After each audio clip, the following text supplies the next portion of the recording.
Hello everyone, in honor of Beverly Hills Cop Axel F, I decided to share my favorite Beverly Hills Cop films.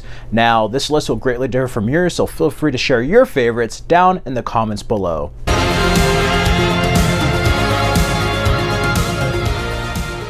Starting with least favorites would have to be Beverly Hills Cop 3. Now, this is a film I actually enjoyed when I watched as a kid, and it's the first Beverly Hills Cop film I saw. It was new on HBO, it came out in '94, I saw it around '95.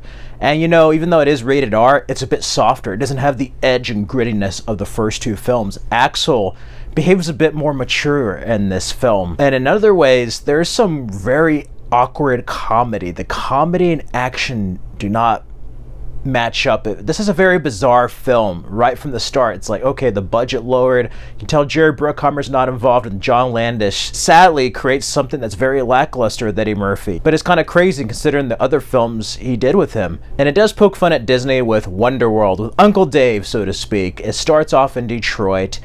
Axel is overseeing a mission he doesn't call SWAT. Some basic sting on a run-of-the-mill chop shop is interrupted by these other people who are into something big. And Inspector Todd is killed. Someone who is Axel Foley's boss, who he looked up to, is murdered in cold blood. So he traces them back to Wonderworld.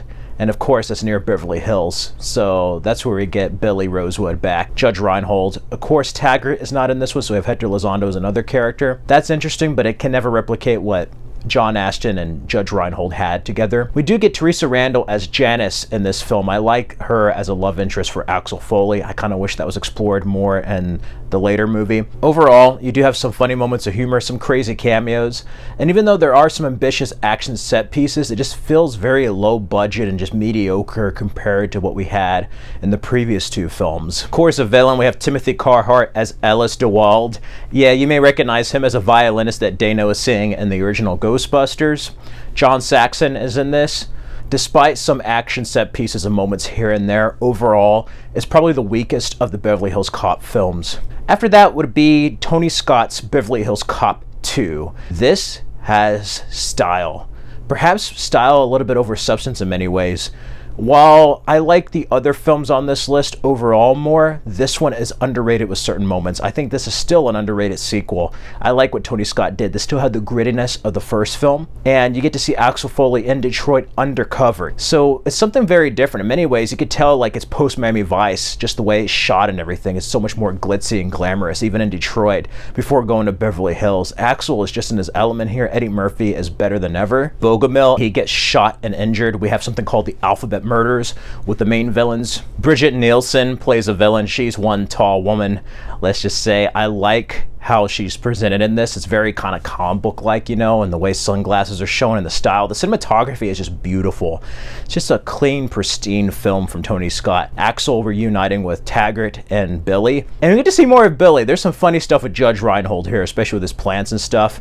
And then working with Bogomil's daughter, you know, trying to find these people who shot her father and these other murders and heists going around in the Beverly Hills area. Overall, this has a really tight plot. It's fast-paced. It just starts out of the gate action-packed, and I love it. This is a very underrated sequel in many ways. Is it as iconic as the first? No, but it's iconic in its own right with another great soundtrack like the first film. Tony Scott definitely put his flavor in this film, and this still retained the comedy and kind of grittiness and adult humor that the first film had. After that would be Beverly Hills Cop Axel F. Beverly Hills Cop 4. This movie took a long time to come out. I remember them trying to make this when I was in high school back in the late 2000s. And you know, you had a lot of cash grabs lately. I give this a pass because Eddie Murphy was trying to make it for a long time, and this is a return to form for him. While I like certain moments from Beverly Hills Cop 2 a bit more, overall though, as a whole, this is the closest we've gotten to the first Beverly Hills Cop. This film has a lot of good nostalgic throwbacks while also doing its very own thing. Kevin Bacon is amazing in this film. The villains are really good. That's one thing this has over 3 is that the villains are actually intimidating. There's actually a threat. There's actually stakes. And of course, we get Taylor Page as Axel Foley's daughter, Jane. We get Joseph Gordon-Levitt in this as a younger cop that Axel works with. Billy Rosewood is in trouble. And it's nice seeing Judge Reinhold. And then, of course, John Ashton's back as Chief this time, as Taggart. You find out he got out of retirement that we heard in Beverly Hills Cop 3, and he became Chief. So it's nice seeing the changes, but then also Axel dealing with age. Paul Reiser's in this at the beginning. There's a wonderful opening in Detroit. Hearing The Heat Is On again was just something that not only was nostalgia filled, but it was just so satisfying to hear. There's so many moments where I was just clapping. There's so many moments where I was laughing. This was awesome. This felt like Axel Foley, Eddie Murphy cracked the code, and I think there's going to be another one, but if this is the last one, this is a better way to leave off the series. Seriously.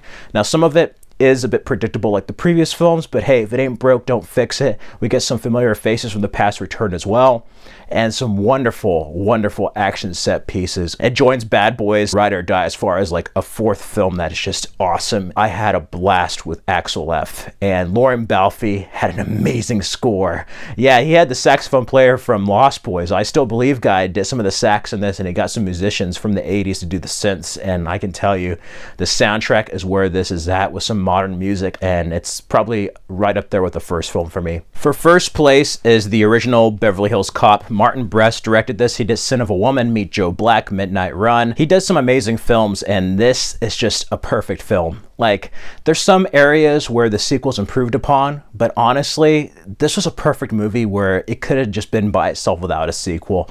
The soundtrack is good with The Heat Is On. You have the Pointer Sisters. You have Naughty Girl by Vanity during the strip club scene. That's like a really cool scene with the robbers there. Just seeing Axel Foley dealing with the death of a friend and then tracing the bad guys to Beverly Hills, how he meets Billy Rosewood and Taggart. Billy is just like a young rookie in this. There's some funny humor there, especially when it comes to arresting criminals. If you do that again, I'll shoot you myself. Eddie Murphy is at the top of his game here, and this is awesome. I can't imagine what it would have been like with Sly. It probably would have been closer to Cobra, but Beverly Hills Cop is lightning in a bottle. Who could forget Axel's friend Jenny Summers? And then you have Steven Berkoff as Victor Matland, the villain, and you may recognize him from Children of Dune as Stilgar. And then you have Jonathan Banks as the henchman Zach, who Breaking Bad fans may recognize. Overall, I love the plot of this, having a fish out of water from Detroit, going to Beverly Hills, learn their ways, kind of work around the law to avenge the death of his friend, making new friends in the process and taking down a big operation. This just follows the buddy cop formula greatly. It's just a one-of-a-kind movie with an iconic soundtrack. Just everything about this is the 80s at its finest. Even though I love all 4 Beverly Hills Cop films, yes, even the third, I enjoy them all, but the first still has to be my favorite. Anyway, let me know your favorite Beverly Hills Cop films down in the comments below. You can check out these videos for more content. Stay cool out there, safe and healthy, everyone. Till next time.